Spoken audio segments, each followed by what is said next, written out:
오늘은 베드로후서 1장 3절부터 11절의 말씀을 통해 부르심에 합당한 성장의 길이라는 제목으로 은혜의 말씀을 나누도록 하겠습니다. 한 TV 프로그램에서 티벳에서 하는 오체투지라는 수행 방법이 나온 적이 있습니다. 이 오체투지는 그림에서 보는 것처럼 이 티벳의 승려들이 수행하는 방법입니다. 5군데 몸을 땅에 던지는데 양 팔꿈치와 양쪽 무릎 그리고 이마에 몸의 5군데를 땅에 대고 절을 하는 방식입니다. 이는 사람이 취할 수 있는 가장 낮은 자세를 취함으로 더불어 살아가는 겸손을 배우고 자기를 비우는 수행 방법이라고 합니다. 이렇게 오체투지를 경험해 본 사람들은 실제로 자신의 몸을 가장 낮은 곳에 위치해 놓음으로써 북박치는 감정과 그 낮아짐에 대한 새로운 경험을 할 수 있었다라고 말하기도 합니다. 그런데 문제는 이러한 수행 방법 자체가 아니라 이러한 수행과 선한 행위를 통해 구원을 얻을 수 있다라고 말하는 것입니다. 우리가 이렇게 몸으로 하는 수행이나 명상 자체가 나쁜 것은 아닙니다. 그러나 이러한 것들이 우리의 구원 수단과 방법이 되면 이제는 문제가 달라집니다. 그 이유는 우리가 이 땅에 사는 어떤 방법으로도 우리에게 구원을 줄 수 없기 때문입니다. 하나님께서는 우리에게 단 하나의 율법만 어겨도 죄라고 말씀하셨습니다. 그래서 이 땅에 살아가는 우리의 행위로는, 우리의 선한 행위로는, 우리의 어떤 수행으로는 그 하나님의 기준에 결코 도달할 수 없기 때문입니다. 우리가 이 땅 가운데 보는 그 수많은 수행 방법들, 선한 행위들, 그리고 명상들은 그 자체로는 유익할지 모르지만 그것들을 통해 구원을 얻고자 할 때 그때는 그 모든 것들은 우리에게 무익한 것이 되고 마는 것입니다. 오늘 이 자리에 있는 우리는, 저는, 그리고 이 자리에 있는 모든 성도님들은 우리의 노력과 선한 행위가 아니라 하나님께서 우리에게 믿음을 선물로 주셨기 때문에 구원받았고 이곳에서 하나님을 예배할 수 있는 것입니다. 우리가 죄의 대가를 치러야 했지만 우리가 그 죄의 대가를 치를 수 없기에 하나님의 아들 예수 그리스도께서 우리의 죄를 대신 지시고 값을 치러주시고 즉 대속해 주셔서 우리가 예수 그리스도를 믿는 믿음으로 하나님의 자녀가 된 것입니다. 우리가 잘 아는 것처럼 그래서 구원은 하나님의 은혜이자 선물입니다. 우리의 어떠한 행위로도 우리는 우리의 구원을 얻을 수 없습니다. 오늘 우리가 읽은 베드로후서는 이 사도 베드로가 예수 그리스도를 알고 믿음으로 구원받은 자에게 보낸 편지입니다. 사도 베드로는 이제 구원받은 그들을 향해 그들의 삶에 대해 이야기하고 있습니다. 그러나 베드로 사도가 말하는 이 삶은 구원받기 위한 삶의 모습이 아니라 구원받은 너희가 어떻게 살아가야 하는가에 대해 우리에게 말하는 것입니다. 이것은 완전히 다른 차원의 문제입니다. 말씀드린 것처럼 우리는 결코 우리의 어떠한 행위로도 구원을 얻을 수 없습니다. 오직 하나님의 은혜로만 구원받을 수 있는 것입니다. 그러나 하나님께서는 구원받은 하나님의 자녀된 우리가 그 구원받은 그 모습 그대로 살아가기를 원하지 않는다라는 것입니다. 우리는 출애굽기를 통해 애굽에서 출애굽하여 가나안 땅으로 가는 그 이스라엘 백성들을 잘 알고 있습니다. 그들은 400년이라는 긴 시간 동안 종으로 살면서 그들 자신이 누구인지, 그들을 부르신 하나님이 누구신지를 잊어버린 채 살아갔습니다. 그런 그들을 하나님께서 모세를 통해 구원하여 주셨습니다. 그런데 하나님께서 그들을 가나안 땅으로 인도하는 중에 그들에게 주시는 것이 무엇입니까? 그것이 바로 율법과 규례였습니다. 사실 율법과 규례는 우리가 오해할 수 있지만 그들을 얽매이기 위해서나 그들을 괴롭게 하기 위해 주시는 것이 아닙니다. 하나님께서는 율법과 규례를 통해 그들을 구원하시고 그들의 하나님이 되신 그 하나님이 누구신지, 그리고 그들을 구원해 주신 그 대상, 그 이스라엘 백성들이 누구신지를 알려주시고 그들이 하나님의 백성답게, 하나님의 자녀답게 어떻게 하면 살아갈 수 있을지에 알게 하시는 것이 바로 율법과 규례였습니다. 즉 하나님께서는 그 구원받은 하나님의 백성과 자녀들이 그 이전과 같은 모습, 그 종의 모습, 구원받은 그 모습대로 살기를 원하지 않으시는 것입니다. 이 땅에 부모된 자가 자신의 자녀들이 자라고 성숙하기를 원하는 것처럼 우리의 아버지 된 하나님께서도 하나님의 자녀들이 자신을 닮은 자녀로 자라가기를 원하시는 것은 당연히 우리에게 요구하는 것이고 그것은 이상하지 않은 것입니다. 오늘 저와 여러분을 향한 그 하나님 아버지의 마음도 다르지 않다는 것을 우리는 잊지 말아야 합니다. 하나님께서 우리를 부르시고 하나님의 자녀로 삼으셨다면 하나님은 저와 여러분이 하나님의 성품을 닮은 그 하나님의 자녀로 조금씩 자라가기를 원하신다는 것입니다. 그래서 우리는 하나님께서 우리를 하나님의 나라에 부르는 그 순간까지 주님을 닮아가는 그 걸음에서 결코 느슨할 수 없는 것입니다. 그래서 사도 바울은 에베소서 4장 13절에서 이렇게 고백합니다.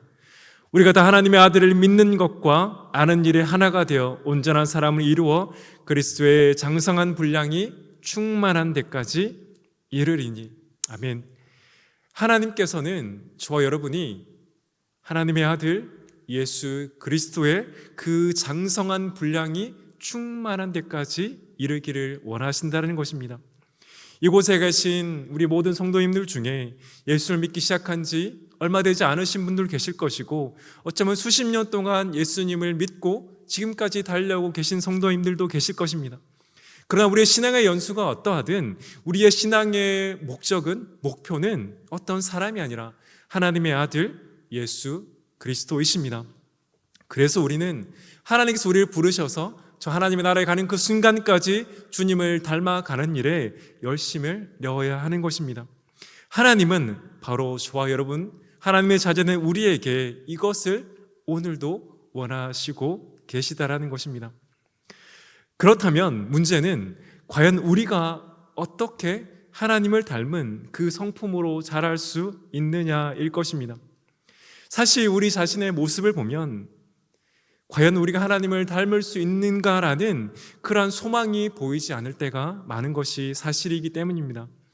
그래서 우리는 하나님을 닮은 성품으로 자라가기는커녕 이전보다 믿음이 더 약해지는 것은 아닌가라는 우리 자신의 모습을 보며 실망할 때가 많은 것도 사실입니다. 그래서 어떤 분들은 나는 도저히 하나님을 닮아갈 수 없다라고 포기하고 싶은 분도 계실 것입니다.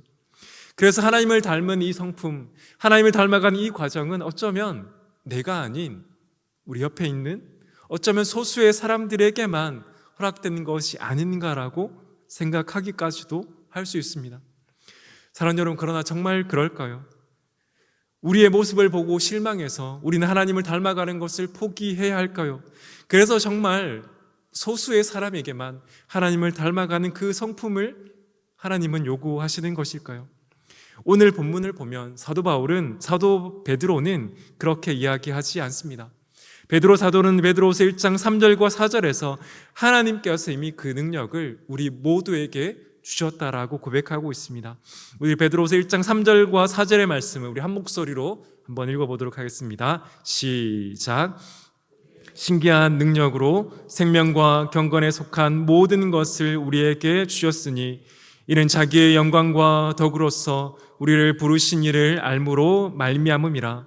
이로써 그 보배롭고 지극히 큰 약속을 우리에게 주사 이 약속으로 말미암아 너희가 정욕 때문에 세상에서 썩어질 것을 피하여 신성한 성품에 참여하는 자가 되게 하려 하셨느니라. 아멘. 3절과 4절에서 중요한 단어는 주셨다와 우리입니다.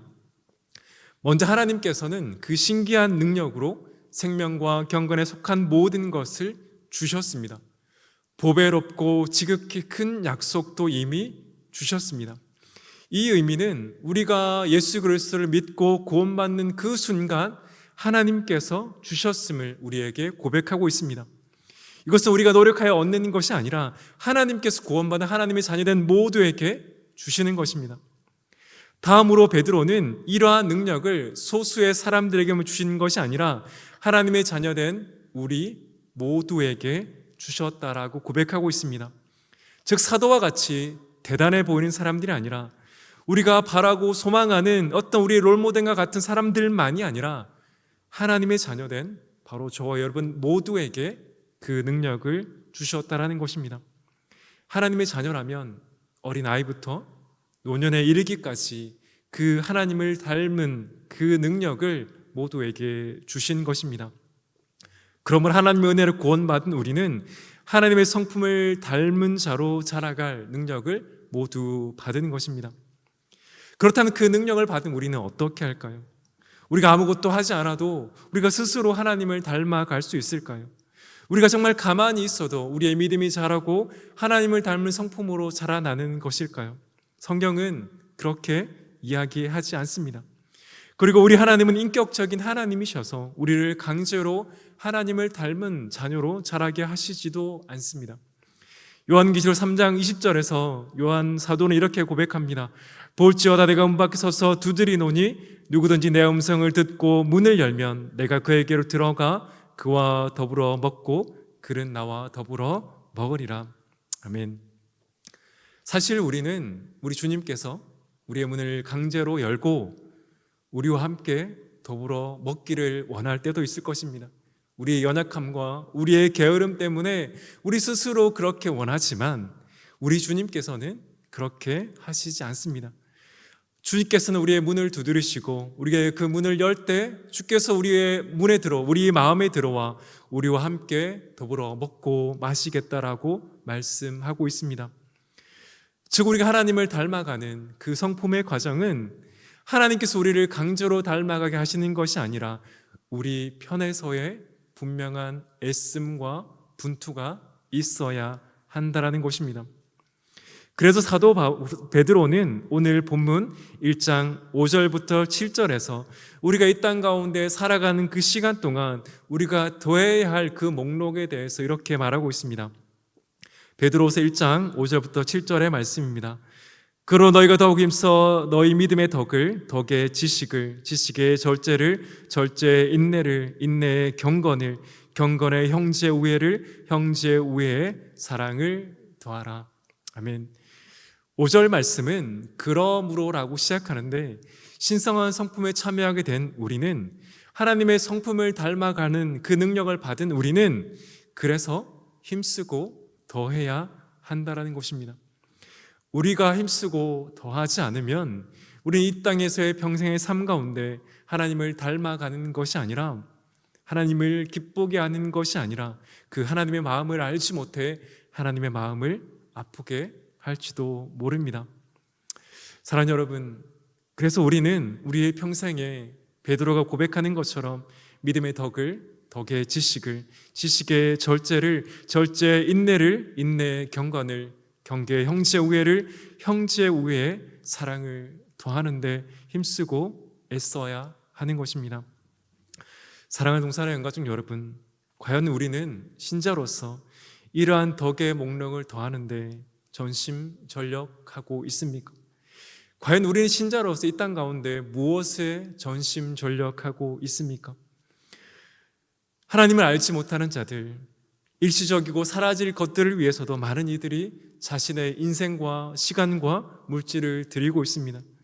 그런데 과연 하나님의 자녀된 우리는, 은혜로 구원받은 우리는, 그 능력을 받은 우리는 그 하나님의 성품을 닮아가는 일에 전심전력하고 있나라는 것입니다. 마치 오늘 본문의 신자의 덕의 목록은 나와는 상관없는 것처럼 살아가는 모습이 우리의 모습일 때가 있지 않습니까? 하나님의 자녀된 우리가 하나님의 자녀를 닮아가는 것에 관심이 없다라면 우리 아버지 되신 하나님께서 우리를 볼 때 얼마나 마음 아파하실까요? 이미 구원받은 우리의 구원은 결코 취소될 수 없지만 우리를 사랑하셔서 자기 아들 내어주신 그 하나님 아버지께서 우리를 볼 때 분명히 마음 아파하실 것입니다.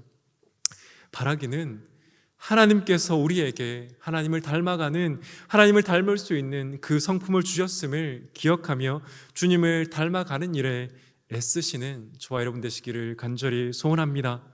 이 땅을 살아가는 우리가 신자로서 우리의 먹을 것을 위해 애쓰고 힘써야 하는 것도 마땅합니다.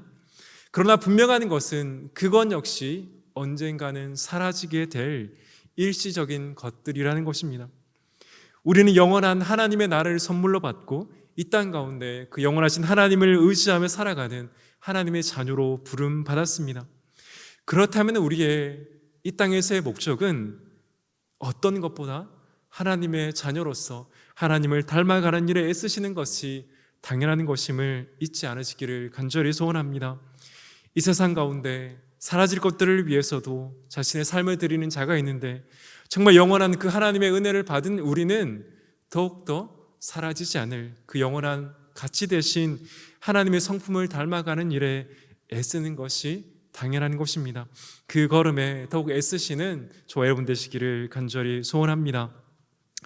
그런데 우리는 여기에서 한 가지를 질문할 수 있습니다.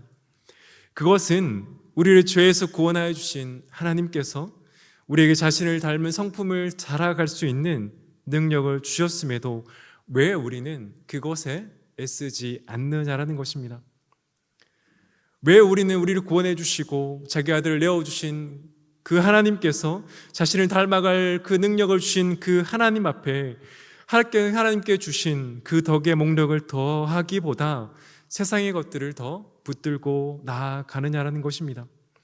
그것은 다른 것이 아니라 우리를 부르시고 우리를 구원하시고 우리가 주의 말씀을 의지하며 살아갈 때 하나님께서 우리의 삶 가운데 가장 좋은 것을 주실 것에 대한 그 지식이 우리에게 분명하지 않기 때문일 것입니다. 구약 성경 예레미야서에 보면 레갑 자손이라는 한 자손에 대해 나옵니다. 이 레갑 자손은 하나님께서 이스라엘 자손들의 불순종에 대해 설명하시면서 그 이스라엘 자손들의 불순종과 이 레갑 자손의 순종에 대해 비교하시면서 나옵니다. 예레미야 35장 5절과 5절부터 7절의 말씀을 보면 이렇게 말합니다. 내가 레갑 사람들의 후손들 앞에 포도주가 가득한 종지와 술잔을 놓고 마시라 고나매 그들이 이르되 우리는 포도주를 마시지 아니하겠노라. 레갑의 아들 우리 선조 요나답이 우리에게 명령하여 이르기를 너희와 너희 자손은 영원히 포도주를 마시지 말며 너희가 집도 짓지 말며 파종도 하지 말며 포도원을 소유하지도 말고 너희는 평생 동안 장막에 살아라. 그리하면 너희가 머물러 사는 땅에서 너희 생명이 길리라 하였으므로 아멘. 이 말씀은 레갑 자손들에게 예레미야 선지자가 포도주를 마시라고 권할 때 그들이 마시지 않겠다라고 말합니다. 그리고 그들이 마시지 않은 이유가 그들의 손자 요나답이 그들에게 포도주를 마시지 말라고 명령했기 때문이라고 예레미야 선지자는 기록하고 있습니다. 그런데 하나님께서 이렇게 자신의 조상들의 말을 지키기 위해 포도주를 마시지 않는 그들을 보고 이스라엘 백성들을 비교하고 있습니다. 예레미야 35장 14절과 16절 말씀을 보면 레갑의 아들 요나답이 그의 자손에게 포도주를 마시지 말라는 그 명령은 실행되도다. 그들은 그 선주의 명령을 순종하여 오늘까지 마시지 아니하거늘 내가 너희에게 말하고 끊임없이 말하여도 너희는 내게 순종하지 아니하도다. 16절입니다. 레갑의 아들 요나답의 자손은 그의 선조가 그들에게 명령한 그 명령을 지켜 행하나 이 백성은 내게 순종하지 아니하도다. 이스라엘 백성들은 하나님의 명령을 지키지 않았는데 하나님께서는 그 레갑 자손과 이스라엘 자손을 비교하여 그들의 불순종을 책망하시는 것입니다. 레갑 자손은 그들의 조상들의 말이라도 결코 소홀하지 않고 지켰는데 왜 너희는 나의 명령을 듣고도 지키지 않느냐라고 말하는 것입니다. 그렇다면 레갑 자손은 어떻게 그들의 조상들의 말을 지키기 위해 애쓰고 그 명령을 지켰을까요? 그 이유는 예레미야 35장 7절의 말씀을 보면 너희가 머물러 사는 땅에서 너희의 생명이 길 것이다라는 그 약속 때문이었습니다. 즉 레갑 자손은 그들이 조상의 말을 지킬 때 그들이 사는 땅에서 생명이 길 것이다라는 그 약속을 신뢰해서 조상들의 말을 어기지 않은 것입니다. 그렇다면 왜 이스라엘 백성들은 하나님의 말씀에 순종하지 않았을까요? 그것은 그들을 구원하시고 그들에게 율법과 규례를 주신 그 하나님에 대해 알아가기를 열심을 내지 않았고 그 때문에 하나님에 대한 신뢰가 부족했기 때문입니다. 그리고 그들과 함께 살아갔던 가나안 민족들을 볼 때 그들의 의심은 더욱더 더하여졌을 것입니다. 그렇다면 오늘을 살아가는 우리의 삶은 어떠합니까?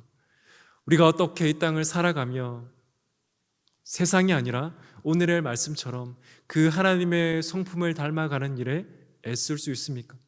어떻게 도무지 순종할 수 없는 그 상황 가운데 순종할 수 있습니까? 어떻게 하나님의 말씀을 선택하는데 우리의 손해가 입힐 것 같은 그것을 보면서도 세상의 선택이 아니라 하나님의 말씀을 선택할 수 있습니까? 그것은 우리를 구원하시고 우리에게 말씀을 주신 그 하나님을 향한 신뢰로부터 주어지는 것입니다. 우리가 살아가는 세상이 그렇지 않고 우리가 함께 살아가는 사람들이, 하나님을 알지 못하는 사람들이 그렇지 않다 해도 우리가 하나님의 말씀을 지킬 때 우리의 삶을 가장 하나님께 선하게 인도하실 것이라는 믿음이 있다면 우리는 그 하나님의 말씀을 붙들고 하나님 앞에 나아가게 될 것입니다. 그래서 5절부터 7절에 나오는 그 덕의 목록에서도 가장 먼저 나오는 것이 믿음이라는 것입니다. 사랑하는 여러분, 우리가 이 땅을 살아가는 가운데 우리는 이 두 가지를 동시에 힘써야 합니다. 첫째는 하나님을 알아가는 지식에서 자라가는 것입니다. 우리는 하나님을 알아가는 지식에서 자라가면 자라갈수록 하나님의 말씀에 순종할 수 있습니다. 둘째로 우리는 동시에 그 하나님의 말씀에 순종함을 통해 더 하나님을 알아가야 합니다. 우리가 하나님을 알아가고 그 알아가는 하나님만큼 말씀에 순종할 때 우리는 어떤 순간이라도 우리를 선하게 인도하실 그 하나님을 신뢰함으로 믿음 가운데 나아갈 수 있을 것입니다. 사랑하는 여러분, 이 땅 가운데 살아간 우리의 삶은 결코 녹록지 않습니다. 가나안 땅에 살아갔던 이스라엘 백성들의 삶 역시 결코 녹록지 않았습니다. 그러나 그들은 하나님의 말씀이 아니라, 하나님이 아니라 그들과 함께 살아갔던 이방신과 이방신들의 말을 신뢰해서 그들을 따라갔습니다. 과연 그렇다면 우리는 어떻습니까? 우리가 살아간 삶의 현장에서 우리는 무엇을 붙들고 누구를 신뢰하며 살아가고 있습니까? 우리가 이 땅에 살아간 삶의 현실이 녹록지 않지만 그럼에도 우리가 하나님의 말씀을 신뢰하며 따라가야 되는 이유는 우리를 구원하신 그 하나님께서 지금도 저와 여러분을 가장 선하게, 가장 아름다운 길로 인도하길 원하시는 하나님 아버지시라는 것입니다. 바라기는 그 하나님 아버지를 닮아가는 일에 더욱더 열심을 내시는 저와 여러분 되시기를 간절히 소원합니다. 그 하나님 아버지를 알아가는 만큼 그 말씀에 순종하기를 열심을 내시는 저와 여러분 되시기를 간절히 원합니다. 우리는 이 두 가지를 통해 하나님을 향한 신뢰를 통해 더욱더 하나님의 성품을 닮아가는 하나님의 자녀들로 자라갈 수 있을 것입니다. 이러한 은혜가 있기를 저와 여러분 삶 가운데 있기를 예수 그리스도의 이름으로 간절히 축원합니다. 이처럼 우리의 삶에 이러한 덕목들이 더하여질 때 결국 우리의 삶에 나타나는 것은 열매라고 베드로는 이야기하고 있습니다. 베드로 사도가 말했던 그 5절부터 7절의 덕의 목록은 결코 눈에 보이지 않는 것으로만 머물 수 없습니다. 이러한 덕의 목록은 결국 눈에 보이는 삶의 열매로 드러나게 되어 있습니다. 우리 베드로 후서 1장 8절의 말씀을 한 목소리로 읽어보도록 하겠습니다. 시작. 이런 것이 너희에게 있어 흡족한즉 너희로 우리 주 예수 그리스도를 알기에 게으르지 않고 열매 없는 자가 되지 않게 하려니와. 아멘. 5절부터 7절에 그 덕의 목록들이 더하여지면 결국 우리의 삶 가운데는 열매가 맺어지게 되어 있습니다. 우리가 열매를 맺고 싶지 않아도 그 덕의 목록들이 계속해서 더하여질 때 우리의 삶 가운데는 하나님을 닮은, 그 하나님의 성품을 닮은 그 열매가 반드시 맺힐 것입니다. 기억하실지 모르겠지만 우리 교회 말씀 묵상 노트 제일 위편에 보면 이러한 글귀가 적혀 있습니다. 잘 보이시나요? 네, 제일 위에 어떤 게 적혀 있죠? 네, 감사합니다. 오늘 조금 더 그리스도를 닮아가는 나라고 적혀 있습니다. 우리가 이 말씀 묵상 노트를 통해 이루어가고자 하는 목적이 무엇입니까? 그것은 오늘 조금 더 그리스도를 닮아가는 우리 자신 동산교회입니다. 어제보다 오늘이, 오늘보다 내일이 예수 그리스도를 조금 더 닮아가는 삶으로 하나님께서는 저와 여러분을 부르셨습니다. 우리가 여전히 부족하고 연약하지만 도저히 나 같은 자가 하나님을 어떻게 닮아갈 수 있을까에 대한 고민이 들기도 하지만 그럼에도 우리에게 주신 그 능력, 성령의 충만함을 구하고 주의 말씀을 가까이 한다라면 우리는 조금씩 예수 그리스도를 닮아가는 하나님의 자녀로 자라가게 될 것입니다. 아니, 우리가 그렇게 원하지 않더라도 우리가 애쓰고 성령의 충만함을 구하면 성령께서 우리를 주님을 닮아가는 하나님의 자녀로 반드시 빚어가 주실 것입니다. 그래서 우리는 우리의 삶을 바라보며, 오늘 우리의 삶을 바라보며 우리가 날마다 점검해야 되는 것은 과연 우리가 조금이라도 더 주님을 닮은 열매 맺는 삶을 살아가고 있느냐를 점검해야 하는 것입니다. 이 땅에 우리가 해야 할 것도 많고 우리가 이루어야 될 많은 것들이 있지만 하나님께서 우리를 부르시고 우리를 선택하시고 우리를 구원하시고 우리를 바로 하나님의 나라로 데려가지 않으신 이유는 바로 우리가 이 땅을 살아가는 그 순간순간마다 주님을 닮은 하나님의 자녀로 자라가기를 원하시기 때문입니다. 그래서 우리는 우리의 부르심과 우리의 택하심을 계속해서 날마다 상기해야 하는 것입니다. 왜 하나님께서 우리를 부르셨고 왜 우리를 택하셨고 왜 우리를 이곳에 남겨두셨는가를 우리는 기억하며 주님을 닮아가는 삶을 살아가기에 애써야 하는 것입니다. 그래서 베드로서 1장 10절에서 베드로는 이렇게 말합니다. 그러므로 형제들아 더욱 힘써 너희 부르심과 택하심을 굳게 하라. 너희가 이것을 행한즉 언제든지 실족하지 아니하리라. 하나님께서 우리를 부르셨고 우리를 선택하셨고 우리를 구원하셨고 이 자리에 남겨두신 이유는, 그 목적은 주님을 닮은, 주님의 성품을 닮은 하나님의 자녀로 조금씩 자라가기를 원하시기 때문입니다. 이를 통해 하나님께 영광이며 이런 우리를 통해 하나님을 알지 않는 자들이, 하나님을 모르는 자들이 하나님을 알고 주께 돌아오는 삶으로 저와 여러분을 부르셨다라는 것을 기억하시는 저와 여러분 되시기를 원합니다. 세상을 사는 그리스도인의 책에서 조영민 목사님께서는 한 청년과 대화, 그리고 이 한 목사님과의 대화를 통해 하나님께서 우리를 남겨주신 그 목적을 이루는 삶이 어떤 것인가에 대해 말합니다. 목사님께서는 그 책에서 이렇게 말씀하십니다. 이전에 가르쳤던 한 청년 제자가 저에게 이렇게 물었습니다. 목사님은 나중에 어떤 분으로 기억되기 원하세요? 그때 조영민 목사님께서 이렇게 대답하셨습니다. 좋은 목사로 기억되면 좋겠어요. 수많은 수식어 말고 그냥 좋은 목사로 남기 원한다는 의미였습니다. 그 후 제가 조영민 목사님께서 좋아하는 후배 목사와 대화를 하는 중에 그 목사님도 자신과 비슷한 질문을 받은 적이 있으셨다라고 말합니다. 그때 그 후배 목사님의 대답은 이렇습니다. 나는 기억되고 싶지 않아. 오직 내가 전한 예수님만 기억되면 좋겠어. 사랑하는 동산의 영가족 여러분, 좋은 목회자, 좋은 성도로 기억되는 것, 저는 그것만으로도 우리의 삶 가운데 충분히 가치가 있고 아름다운 일이라고 생각합니다. 이건 역시 쉽지 않은 것이기 때문입니다. 그러나 우리가 우리의 이 땅 가운데 우리를 부르시고 우리를 선택하시고 우리를 남겨두신 목적을 안다라면 정말 우리 자신 역시 조영민 목사님, 후배 목사님의 말처럼 우리 자신이 기억되는 것이 아니라 우리가 전한 예수 그리스도, 우리를 구원해 주신 그 예수 그리스도가 기억되는 삶이 정말 가치 있고 아름다운 삶이 아닐까요? 바로 그 삶은 바로 열매 맺는 삶이고 예수 그리스도를 오늘이 조금 더 닮아가는 삶입니다. 그래서 우리는 오늘도 성령의 충만함을 구하고 주의 말씀을 붙들고 기도의 자리 가운데 나아가는 것입니다.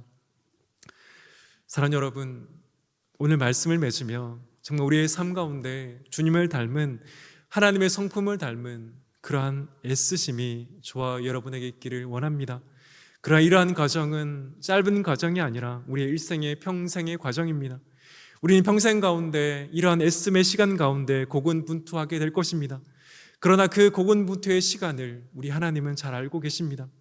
그리고 우리가 그렇게 애씀을 통해 주님을 닮아갈 때 하나님께서는 그 애쓴 저와 여러분 노력과 시간과 애씀을 기뻐하시고 하나님은 영광 받으실 것입니다. 빠르기는 오늘의 말씀을 통해 정말 하나님을 닮은 예수 그리스도의 제자로서 주님의 성품을 닮은 그 하나님의 자녀로서 그러한 소망이 저와 여러분의 심령 가운데 더욱더 간절한 소망으로 나아가셔서 오늘보다 내일이 내일보다 모레가 주님을 조금 더 닮아가시는 그것을 통해 주께 영광 올려드리시는 저와 여러분 되시기를 예수 그리스도의 이름으로 간절히 축원합니다. 이 시간 말씀을 기억하며 함께 기도하기를 원합니다.